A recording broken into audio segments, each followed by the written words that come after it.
தன்னுடைய வாழ்க்கையில் செயல்படுத்திய முகமது நம்முடைய வாழ்க்கை நம்முடைய கண்களுக்கு முன்னால் இருக்கிறது. அவர்கள் சொன்ன விஷயமெல்லாம் பாதுகாக்கப்பட்டது, அவர்கள் செய்த விஷயமெல்லாம் பாதுகாக்கப்பட்டது. ஏன்?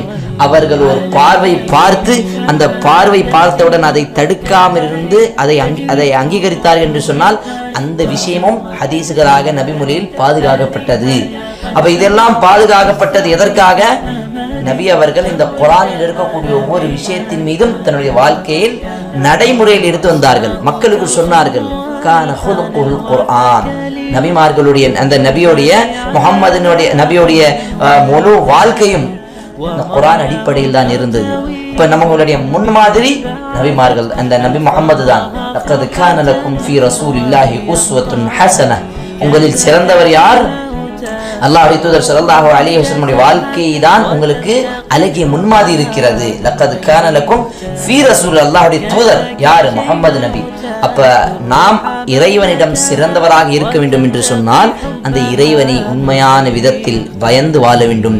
இது முஸ்லிம்களுக்கு, இது மனிதர்களுக்கு மட்டுமில்லாமல் குறிப்பாக முஸ்லிம்களுக்கும் அல்லாஹ் வசனத்தில் கூறுகின்றான் 3வது அத்தியாயத்தில், யா அய்யுஹல்லதீன ஆமனூ இத்தகுல்லாஹ் ஹக்க துகாத்திஹி, ஈமான் கொண்ட மக்களே, எப்படி அந்த இறைவனை பயந்து கொள்ள வேண்டுமோ, அஞ்சி வாழ வேண்டுமோ, அந்த அடிப்படையில் நீங்கள் அல்லாஹ்வை அந்த இறைவனை அஞ்சி வாழுங்கள். நீங்க மரணிக்கும் பொழுது முஸ்லிம் இல்லாமல் மரணிக்காதீர்கள். அன்தும் முஸ்லிமூன், நீங்கள் முஸ்லிமாக தான் இருந்து மரணிக்க வேண்டும் என்று முஸ்லிம்களுக்கு அல்லாஹ் சுப்ஹானஹு வ தஆலா இறைவன் ஒரு எச்சரிக்கையாக சொல்லுகின்றான். இப்போ சுருக்கமாக சொல்லக்கூடிய விஷயம் என்ன? நாம் மனிதர்களில் சிறந்தவராக தன்னுடைய இறைவனிடம் நான் சிறந்தவராக இருக்க வேண்டும் என்று சொன்னால் அந்த இறைவனை உண்மையான விதத்தில் பயந்து கொள்ள வேண்டும். அந்த உண்மையான இறைவனை எப்படி உண்மையான விதத்தில் பயந்து கொள்ள வேண்டும்? அதற்காக தான் இந்த குர்ஆன். இந்த குர்ஆன் எனக்கு போதாது, படிப்பதற்கு எனக்கு புரியவில்லை, அதற்கு தான் நமக்கு அல்லாஹ்வுடைய தூதர் முஹம்மது நபியுடைய வாழ்க்கை வரலாறு இருக்கிறது. அந்த வாழ்க்கையை படித்து பார்த்தால் இந்த குர்ஆன் அடிப்படையில் அவர்கள் தன்னுடைய வாழ்க்கையில் வாழ்ந்தார்கள். எப்படி மனைவிக்கு அவங்களுடைய உரிமை இருக்கிறது, பிள்ளைகளுக்கு என்ன உரிமை இருக்கிறது, அண்டை வீட்டுகளுக்கு என்ன உரிமை இருக்கிறது, வழிபோக்கர்களுக்கு என்ன உரிமை இருக்கிறது, எல்லா உரிமைகளும் சொன்ன நடைமுறையில் கொண்டு வந்த அந்த முஹம்மது நபி தான் இந்த குர்ஆன் அடிப்படையில் முழுமையாக வாழ்ந்து 23 வருடங்கள் இந்த குர்ஆன் அடிப்படையில் வாழ்ந்து மரணித்தவர்கள்.